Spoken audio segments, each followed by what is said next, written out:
Assalamualaikum warahmatullahi wabarakatuh. Salam sejahtera bagi kita semua. Kita sekarang akan belajar sosiologi pembahasan kelas 3 semester 2, yaitu tentang pemberdayaan komunitas berbasis kearifan lokal. Nah, di materi sebelumnya kita telah membahas tentang komunitas dan kearifan lokal. Apa yang dimaksud dengan komunitas dan apa yang dimaksud dengan kearifan lokal.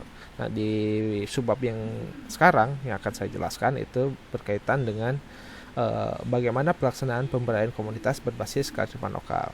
Yang akan dibahas dalam subbab ini itu yang pertama, prinsip pelaksanaan pemberdayaan, yang kedua, inisiator pemberdayaan komunitas, yang ketiga, strategi pelaksanaan pemberdayaan komunitas, dan yang terakhir adalah proses pelaksanaan pemberdayaan.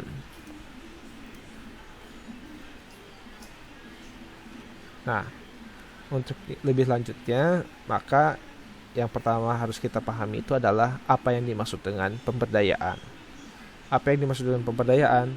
Pemberdayaan diartikan sebagai upaya memberikan daya atau empowerment atau penguatan, strengthening, kepada masyarakat agar masyarakat dapat meningkatkan kemampuannya. Kemampuan dalam hal apa? Yang dimaksud di sini adalah kemampuan dalam meningkatkan kesejahteraan hidup masyarakat itu sendiri. Misalkan ini adalah adanya di gambar ini ada contoh UMKM. Nah, jadi kalau misalkan ada suatu daerah ini memiliki potensi tanah yang subur misalkan, atau mungkin penghasil singkong yang berkualitas tinggi, maka untuk menaikkan kesejahteraannya diberikanlah pelatihan pada desa ini atau komunitas ini agar dapat meningkatkan kesejahteraan hidupnya. Pelatihan apa? Yaitu mungkin pelatihan bagaimana cara mengelola singkong agar bisa memiliki nilai ekonomis yang tinggi gitu. Mungkin dengan memberikan pelatihan bagaimana cara mengemas singkong yang sudah diolah menjadi keripik dan diberi label atau merek dan lain sebagainya.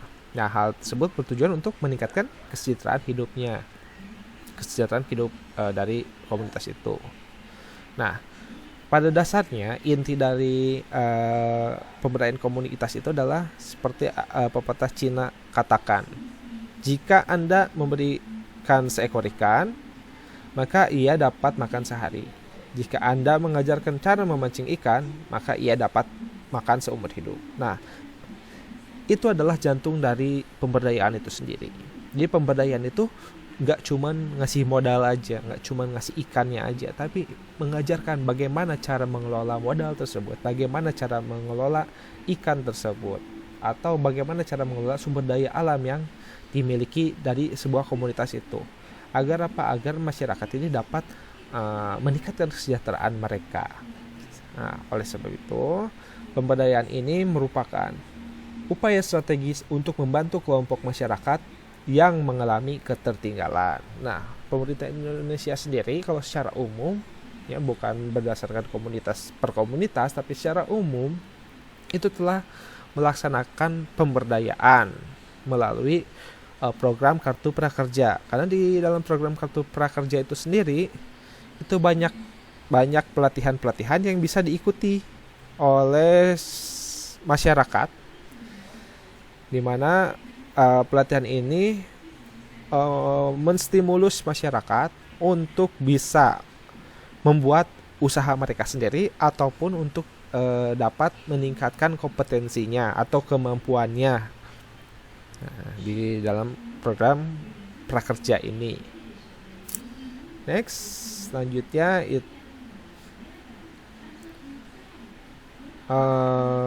pemberdayaan itu dapat dilakukan melalui berbagai macam cara. Menurut Ginanjar Kartasasmita, pemberdayaan dapat dilakukan melalui 3 cara. Yang pertama itu adalah enabling. Nah, enabling itu adalah menciptakan suasana atau iklim yang memungkinkan potensi masyarakat dapat selalu berkembang, atau dengan kata lain, si inisiator atau orang yang ingin memberdayakan itu menggali potensi dari masyarakat. Apa yang bisa digali dari potensi masyarakat itu lalu dikembangkan. Misalkan contohnya itu adalah pemberdayaan desa wisata di Wonogiri. Nah, kebetulan di Wonogiri ini ada sebuah desa yang memproduksi atau distimulus untuk memproduksi wayang kulit.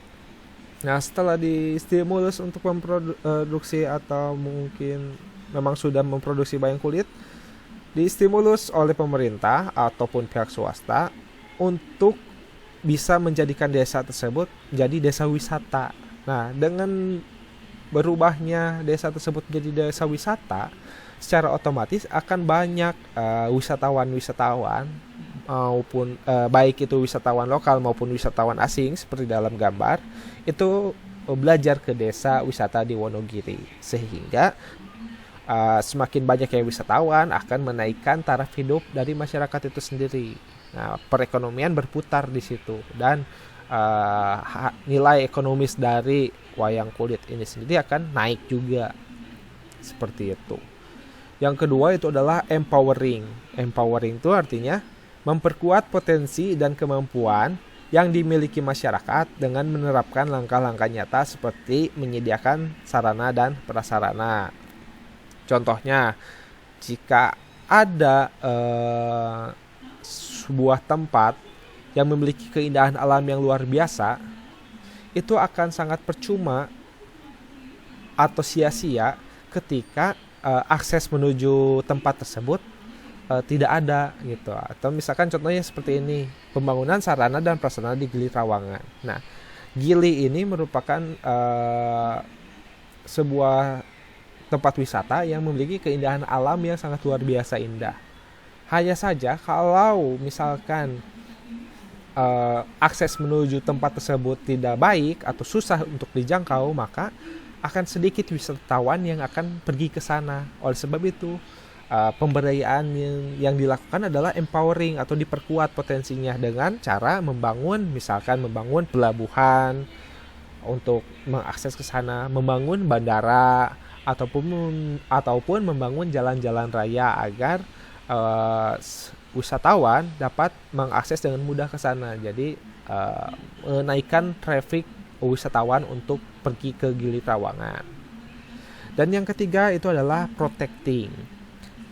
Protecting itu maksudnya adalah melindungi dan membela masyarakat yang lemah untuk mencegah persaingan dan eksploitasi. Nah, ini contohnya yang telah dilakukan oleh Yayasan Kalawait. Nah, Yayasan Kalawait ini diinisiasi oleh Chenny Kalawait. Dia adalah aslinya orang Prancis, namun sekarang sudah berkebangsaan Indonesia. Nah, beliau ini merupakan aktivis lingkungan hidup. Bisa dibilang seperti itulah, aktivis lingkungan hidup. Dia bergelut di dunia konservasi hutan dan satwa. Nah, adanya Chenny Kalawait ini tentu memberi pemberdayaan kepada masyarakat di Kalimantan Tengah untuk bisa terus melestarikan hutan. Karena seperti yang kita tahu bahwa Indonesia ini merupakan salah satu paru-paru dunia. Maka hutannya itu harus dijaga agar tidak terjadi efek rumah kaca atau global warming, seperti itu. Ya, selanjutnya itu adalah prinsip pelaksanaan pemberdayaan. Nah, prinsip pelaksanaan pemberdayaan ini setidaknya harus memiliki 4 prinsip dalam melaksanakan pemberdayaan. Yang pertama itu adalah prinsip keswadayaan. Nah, yang dimaksud dengan prinsip keswadayaan adalah menghargai dan mengedepankan kemampuan komunitas atau masyarakat itu sendiri daripada bantuan pihak lain. Jadi memang harus para pelaksana pemberdayaan ini harus mengikut sertakan dan melihat kemampuan dari komunitas itu sendiri. Yang kedua adalah prinsip partisipatif, artinya memang harus melibatkan masyarakat dalam proses perencanaan hingga evaluasi program dari pemberdayaan itu sendiri. Yang ketiga itu harus berkelanjutan, artinya meskipun proses pemberdayaan telah selesai, ilmu yang didapat itu dapat dilanjutkan dan dikelola oleh masyarakat itu sendiri secara mandiri. Jadi tidak hanya sampai pelaksanaan pemberdayaan selesai saja. Nah, setelah selesai masyarakat harus bisa mengelola itu sendiri tanpa harus didampingi oleh pemberdaya. Dan yang terakhir adalah prinsip kesetaraan. Artinya prinsip kesetaraan meliputi kesetaraan kedudukan antara masyarakat dan inisiator yang melakukan pemberdayaan, kesetaraan gender, serta kesetaraan kesempatan antara laki-laki dan perempuan.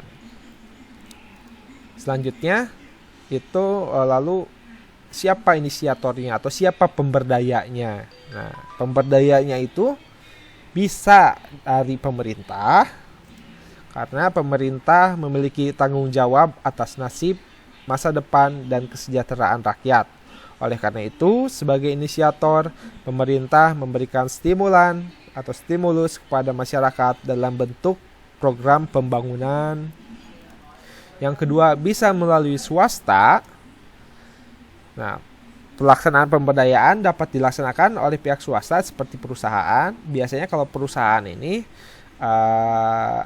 dilaksanakannya lebih dikenal dengan CSR atau Corporate Social Responsibility. Bisa juga oleh masyarakat. Oleh masyarakat ini, masyarakat juga bisa melaksanakan pemberdayaan. Nah, pelaksanaan pemberdayaan oleh masyarakat dilaksanakan secara mandiri karena lebih mengetahui kebutuhannya. Nah, biasanya itu dilaksanakan oleh Karang Taruna ataupun PKK dan organisasi-organisasi lainnya yang ada di dalam komunitas itu tersebut. Ataupun bisa bekerja sama antara pemerintah, swasta, maupun masyarakat tentunya.